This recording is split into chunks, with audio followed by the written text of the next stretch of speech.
요한복음 신앙 135번째 시간으로 요한복음 19장 1절에서 제16절의 말씀 가지고 에케 호모 두 번째 이 사람을 보라라고 하는 주제의 말씀 가지고 같이 은혜의 시간 나누길 원합니다. 있을 때 잘해 후회하지 말고 라는 유명한 말이 있습니다. 물론 유행가 가사로도 유명합니다. 어느 집사님이 결혼한 지 4년 만에 부인과 사별을 하고 어린 아들을 혼자 키우게 됐습니다. 하루는 퇴근해서 안방에 들어가서 이불을 둘추는데 이불 밑에서 컵라면이 왁 쏟아졌어요. 화가 난 집사님이 어린 아들을 불러서 혼냈는데 왜 그랬겠냐고 물었어요. 그러자 아들이 컵라면 2개를 끓여서 한 그릇은 자기가 먹고 또 한 그릇은 아버지를 주려고 했는데 마침 아버지가 퇴근 중이라 혹시라도 국물이 식을까 봐 이불 밑에다가 좀 뜨뜻하게 넣어두었다는 거예요. 또 한 번은 동네 우체국 출장소에서 아들이 우표도 붙이지 않는 편지를 300통이나 우체통에 넣어서 우체국 업무에 지장을 준다고 당장 편지를 찾아가라고 하는 연락을 받고 편지를 찾아왔습니다. 화가 난 집사님이 또 아들을 혼냈어요.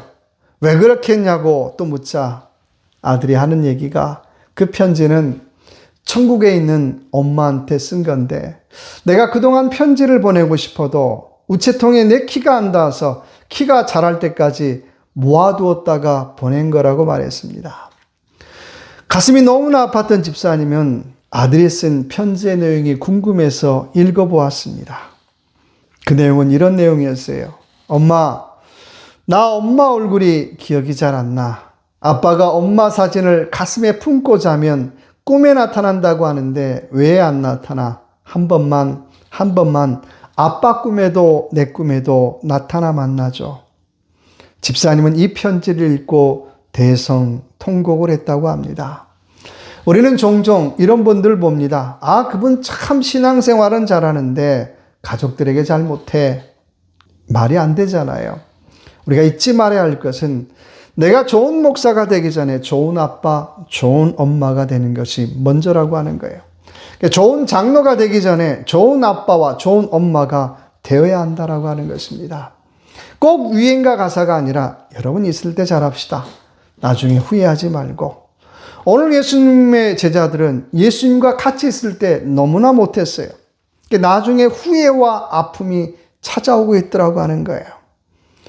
저와 여러분 이번 주일도 에케호모 두 번째 이 사람을 보라라고 하는 두 번째 말씀으로 같이 은혜를 나눌 텐데요.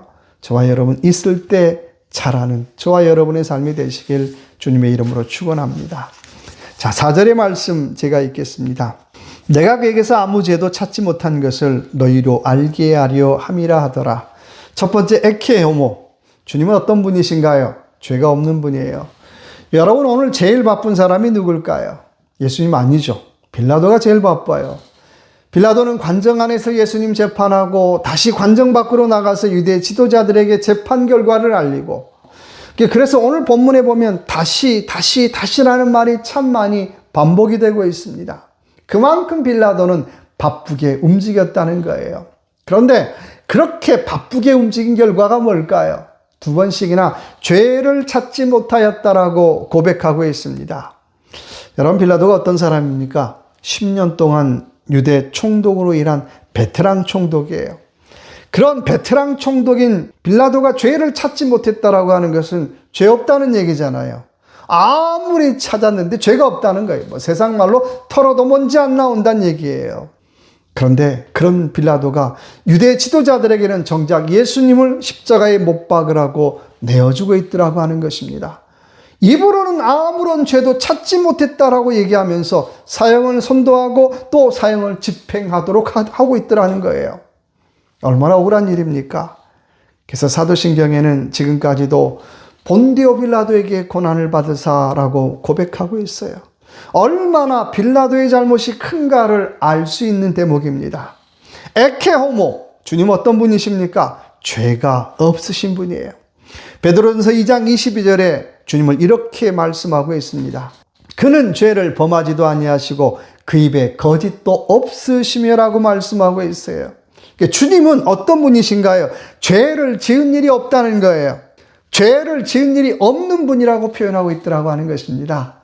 우리는 보통 죄하면 뭐가 생각납니까? 잘못한 거 생각나잖아요. 그런데요, 성경은 죄에 대해서 한 3가지 의미를 담아서 표현하고 있습니다. 첫째, 죄는 불법한 것이 죄예요. 불법이 뭐 꼭 잘못한 것이 아니라 하나님의 법과 반대되는 것이 죄라고 하는 거예요. 하나님의 뜻과 반대되는 것이 죄라고 하는 거예요. 내가 착하게 살았습니다. 중요한 게 아니라 그것이 하나님의 법과 반대되면 그게 죄라고 하는 것입니다. 두 번째는 내가 주인 노릇하는 것이 죄라고 하는 거예요. 내 인생의 인류의 모든 것이 하나님의 주인인데도 불구하고 내가 주인입니다. 그리고 내가 주인 노릇하는 것이 죄라고 하는 거예요. 뭐 다른 게 죄가 아니에요. 세 번째는 자기 마음대로 자기 하고 싶은 대로 사는 것이 죄라고 하는 것입니다. 여러분, 성도는 무엇으로 살아야 될까요? 은혜 받은 감동으로, 은혜 받은 감격으로 살아야 되잖아요. 그런데요, 내 마음대로 내가 하고 싶은 대로 사는 것은 죄라고 하는 것입니다. 요한복음 8장 32절의 말씀에 진리를 알지니 진리가 너희를 자유케 하리라고 말씀하고 있어요.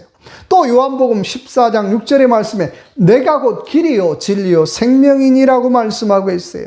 그러니까 우리가 진리이신 예수님을 모르면 우리는 늘 세상에 무언가에 묶여있는 삶을 살 수밖에 없어요. 돈에 묶이고 사람에 묶이고 환경에 묶이고 계속해서 묶이며 살더라고 하는 거예요. 그러나 우리가 예수 그리스도를 알고 살면 우리는 그 묶여있는 것들을 끊고 비로소 우리는 영적으로, 육적으로, 환경적으로 자유한 삶을 살게 되더라고 하는 것입니다. 그래서 죄인들은요, 하나님을 가까이 하면 할수록 느껴지는 게 있죠. 내가 죄인이야. 내가 죄인이야. 마치 바울 사도의 고백처럼 내가 죄인 중에 괴수입니다라고 고백할 수밖에 없어요. 그러니까 은혜 받았다라고 하는 건 내가 자꾸 예수님을 가까이 하는 거예요. 그러니까 내가 하나님을 가까이 하면 할수록, 예수 그리스도를 가까이 하면 할수록 내가 죄인이다라고 하는 사실을 고백하지 않을 수 없더라고 하는 것입니다. 원하기는 저와 여러분의 이 한 주간의 삶, 무엇을 가까이 하며 살아가시겠습니까? 주님을 가까이 하고, 말씀을 가까이 하고, 은혜를 가까이 하여 영적으로 자유한 삶을 살아가는 저와 여러분의 삶이 되시길 주님의 이름으로 축원합니다. 두 번째는 14절의 말씀입니다. 이날은 유월절의 준비일이요 때는 제6시라. 두 번째 에케오모, 주님 어떤 분인가요? 주님은 유월절 어린 양이십니다. 오늘 예수님은 유월절 예비일의 재판을 받고 계십니다. 예비일이란 얘기는 뭐 다른 날이 아니라 바로 전날이라는 의미예요. 유월절 이브의 이브. 유월절이, 유대인들은 유월절 이브에 꼭 하는 일들이 있어요. 예전에 우리나라도 그랬잖아요. 설날이 되면 설날 전에는 꼭 하는 일 있잖아요. 목욕탕에 가서 목욕도 하고요. 하는 일들이 있잖아요. 또 새 옷도 사서 입고요. 이렇게 설날 전에는 목욕탕에 얼마나 사람들이 많은지 몰라요. 그래서 목욕탕에 가서 동네 어른들에게 만나서 새해 인사도 미리미리 하고 하기도 했잖아요. 그렇듯이 오늘 이스라엘 사람들도 유월절 전날이 되면 꼭 하는 일들이 있어요. 우리랑 똑같이 몸도 깨끗하게 하고요. 집안도 깨끗하게 청소를 하고요. 그리고 유월절에 먹을 음식들을 준비합니다. 그 중에 제일 중요한 음식이 바로 유월절 어린 양을 잡는 일입니다. 여러분, 유월절 어린 양 어디서부터 출발합니까? 그 유명한 출애굽에서부터 출발을 해요. 이스라엘 민족이 출애굽할 때 하나님께서 바로에게 10가지 재앙을 내리십니다. 그리고 그 마지막 재앙은 애굽에서 난 모든 것들, 처음 난 모든 것들, 장자를 죽이는 재앙을 내리십니다. 그러나 이스라엘 사람들만큼은 1년 된 어린 양의 피를 진문 좌우에 바르기만 하면 천사가 그 집을 넘어가서 살 수가 있었어요. 그래서 영어로는 넘어가다라고 하는 뜻을 가진 패스오버, 헬라어로는 파스카라고 부릅니다. 이 파스카, 이스라엘에는 구원의 날이지만 애굽에는 통곡과 절망의 날이에요. 바로 그것을 기념하며 먹는 것이 바로 유월절 어린 양의 식사예요. 유월절은 음력으로는 니산월, 양력으로는 3월, 4월 한 해를 시작하는 날입니다. 새로운 출발을 하는 날이에요. 그러니까 이스라엘 사람들은 유월절 음식을 먹어야 한 해를 시작하는 거예요. 좀 비교가 이상하지만 우리가 설날에 떡국 먹어야 한 해 시작하는 거하고 비슷하잖아요. 그렇죠? 그래서 유월절 음식을 먹어야 한 해를 시작하게 돼요. 요한복음 1장 29절의 말씀에 보라, 세상 죄를 지고 가는 하나님의 어린 양이로다라고 말씀하고 있어요. 이 어린 양이신 주님을 우리가 먹어야, 우리가 영접해야 우리는 인생의 새로운 시작, 새로운 출발을 할 수 있다라고 하는 것입니다. 그러니까 내가 예수 그리스도를 영접하지 않으면 새로운 시작, 새로운 출발이 무엇인지 알 수 없더라는 거예요. 고린도후서 5장 17절의 말씀에 누구든지 그리스도 안에 있으면 새로운 피조물이라 이전 것은 지나갔으니 보라 새 것이 되었다라고 고백할 수 있더라는 거예요. 예수님을 만난 인생들마다 공통적인 고백이 나는 새로운 피조물입니다. 나는 새로운 사람이 되었습니다라고 고백하게 되더라고 하는 것입니다. 예전에 한국에서 유명한 우리 정태기 목사님 간증을 드린 적이 있습니다. 이분은 어릴 때부터 교회 나갔는데 교회에 나가면 늘 누나들이 이렇게 놀렸다 그래요. 야, 태기는 얼굴이 참 못생겼다. 얼굴이 생기다가 말았다. 늘 너는 왜 얼굴이 그렇게 생겼냐? 라고 하는 놀림을 받았다 그래요. 누나들에게 그런 놀림 받고 기분이 너무 안 좋아서 집으로 돌아오면 마침 형들이 기다렸다는 듯이 야, 태기야, 너 산에 가서 나무 해와. 또 일을 시키더라는 거예요. 근데 정태기 목사님 좀 몸이 좀 이렇게 날씬하잖아요. 그때도 좀 몸이 약했던 것 같아요. 그래서 나무찜을 좀 조금만 해오면 또 형들이 하는 얘기가 야, 태기야, 너는 제대로 하는 일이 하나도 없다. 하는 일들마다 왜 그렇게 제대로 하는 일이 하나도 없냐라고 또 타박을 했다는 거예요. 그래서 정태기 목사님은 늘 주눅이 든 채로 자신감이 없이 살았다라고 해요. 그렇게 살다가 미국에 유학을 갔는데 어느 기도하는 집사님이 이 정태기 목사님을 보더니 이렇게 얘기했다는 거예요. 야, 태기야, 너는 참 멋있다. 너는 참 매력 있는 사람이야. 너는 참 괜찮은 좋은 목사님이 될 거야 라고 하는 얘기를 해줬다는 거예요. 정태기 목사님은 살면서 그런 얘기를 처음 들었다는 거예요. 처음에는 너무나 놀라가지고 당황스러워가지고 있었는데 그 말을 듣고 그 다음부터는 무엇을 하든지 용기가 생겼다는 거예요. 그리고 자기 안에 자기에 대해서 가졌던 부정적인 생각들이 다 사라지고 내 새로운 정택으로 살아야 되겠구나라고 하는 결심을 했다라고 하는 간증을 들은 적이 있습니다. 우리는 예수 그리스도의 피로 내가 새로운 피조물이 되었고 새 사람이 되었다라고 하는 고백을 우리는 잊지 말아야 합니다. 내가 이 고백을 잊지 않을 때에 우리는 새로운 인생을 살아갈 수가 있어요. 그리고 늘 주님이 나에게 주시는 새로운 기회를 붙잡게 될 줄로 믿습니다. 그러면 나만을 위해 사는 것이 아니라 이제는 주님을 위해 사는 인생으로, 나만을 위해 사는 인생이 아니라 이제는 이웃을 위해 사는 인생으로 바뀌게 되더라는 거예요. 생각이 바뀌고요, 가치관이 바뀌고 행동이 바뀌더라고 하는 것입니다. 이 한 주간도 저와 여러분 이런 은혜를 깨닫고 살아가는 귀한 한 주간의 삶이 되시길 주님의 이름으로 축원합니다. 세 번째 에케 호모는요 14절입니다. 이날은 유월절의 준비일요 때는 제6시라. 아멘. 세 번째 에케 호모, 생명에 비치신 주님을 우리는 바라보고 살아야 한다라고 하는 것입니다. 오늘 14절의 말씀에 제6시라는 말은 우리 시간으로 낮 12시라는 의미죠. 흔히들 정오라고 부릅니다. 여러분, 정오가 어떤 시간인가요? 태양의 고도가 가장 높은 때가 정오예요. 태양이 가장 밝을 때가 정오예요. 또 거꾸로 사람의 그림자가 가장 작을 때가 또 정오이기도 하지요. 그렇듯이 생명에 비치신 주님을 만나면 우리 인생은 가장 밝게 되고요, 우리 인생의 어둠의 그림자가 가장 작은 삶을 살게 되더라고 하는 것입니다. 저나 여러분이야 우리에게는 다 죄의 어둠의 그림자가 있어요. 그 죄의 어둠의 그림자를 한꺼번에 몰아낼 수 있는 방법이 있다면 바로 예수님 뿐인 줄로 믿습니다.